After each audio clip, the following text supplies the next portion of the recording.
What's up, guys? The gate was 1.23 million. The attendance was 12,152. Fight of the night goes to Hernandez and Cerrone. And the performance of the nights go to Cerrone and Cejudo. Cerrone won 100 grand. Good for him, man. There you go. And Cerrone is now your all-time bonus leader in UFC history. So he's the man. Just off the bat, of course, TJ was just in here. He was very, very emotional, upset about the stoppage. Yeah, he just yelled at me while I was doing an interview when he walked by. What did he say? That was bullshit, and I thought it was an early stoppage too.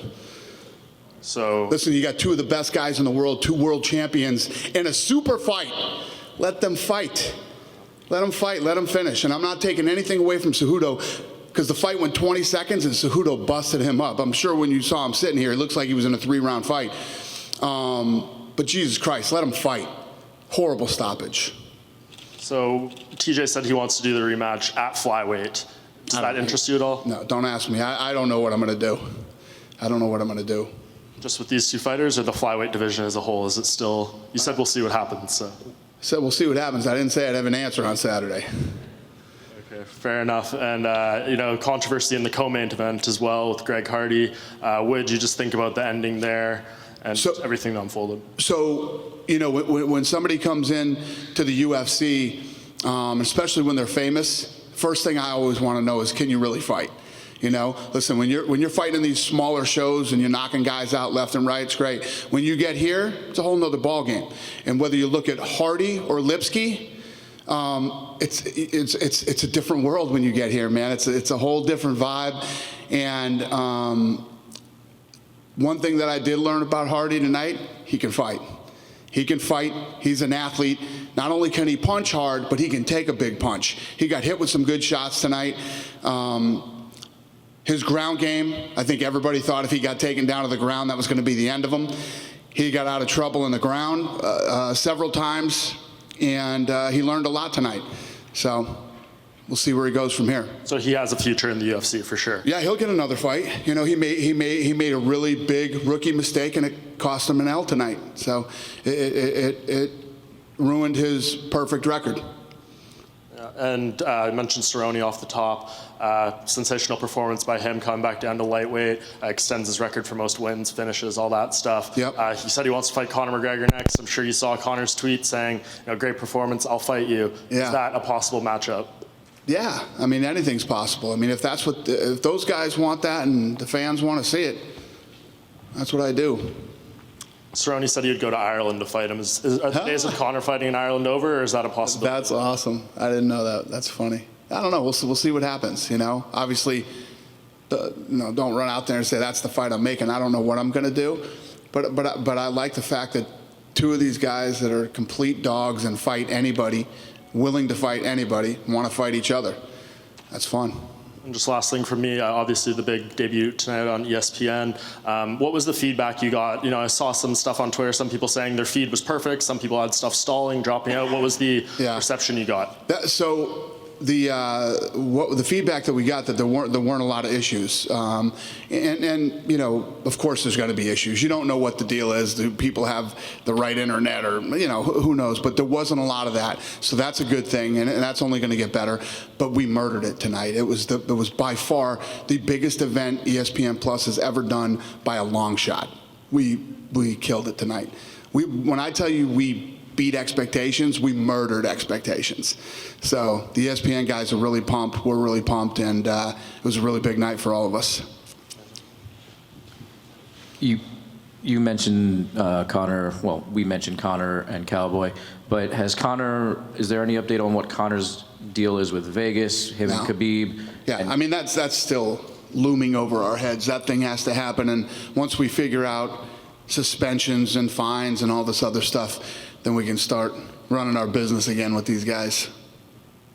And is there any sort of preconceived notion of how long, if Khabib gets suspended for X, then okay, we have to make an interim belt? No, I'm not even. So the thing is, it's like when you talk about stuff like suspension or Colby Covington or any of this stuff, when that stuff happens, you are completely out of my mind.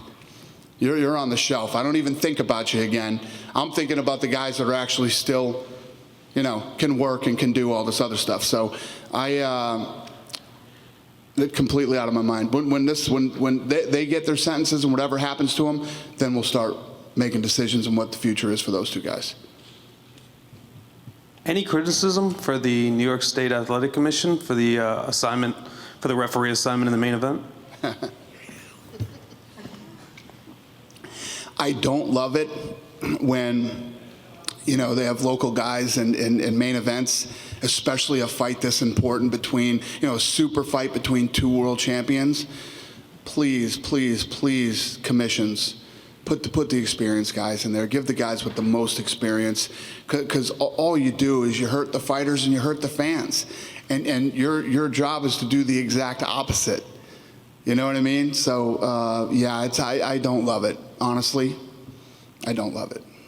Did you have any more evolved plans for Greg Hardy that were kind of derailed after tonight? Mm-mm. No, I mean, I didn't know what was going to happen. We've seen glimpses of him. He looked good. Like I said, coming in tonight, I want to know if you can fight.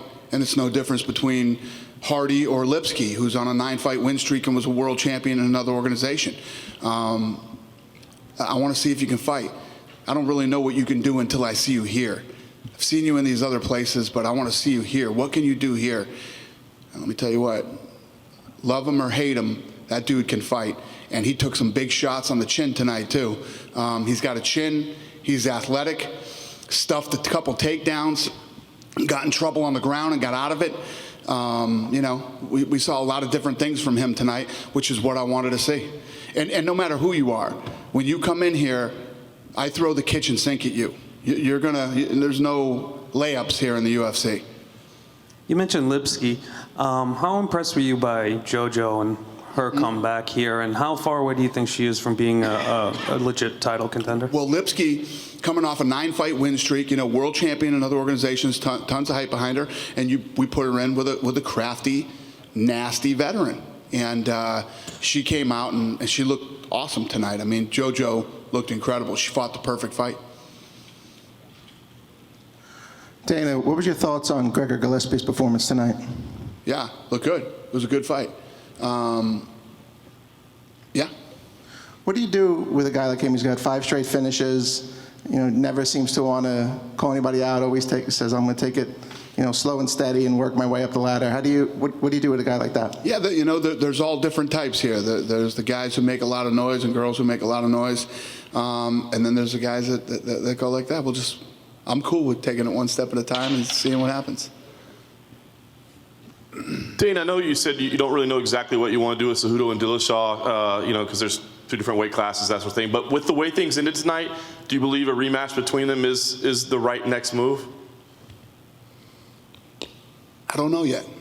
I got to think about it. You guys know, every Tuesday is the matchmaking meeting. We'll get back in there and we'll talk about it. Give us a lot of time to think over the rest of the weekend. Watch the Patriots win the AFC East, and then the AFC Championship, and then we'll go from there. You mentioned Joanne Calderwood's name was brought up. She was saying, hey, she hopes that, with the past couple wins, that she's in a title position. You've got Jessica Ai out there who believes she's the true #1 contender. Have you figured out in that division who's going to face Shevchenko next? I think we did. Off the top of my head, I think we said that we were gonna do a fight with Jessica Ai. I think Ai is next. Yeah. Fair enough. And last thing, earlier this week, and you mentioned it tonight too, Colby Covington's name. You said you didn't see what he had said, but he's been asking for his release. He's basically been challenging you to let him go from the organization because you're not willing to give him a title fight right now. Would you entertain that? I mean, would you be willing to terminate his contract if he wants out? No. Silliness. Any other questions? All right. Thank you, guys. Have a good night.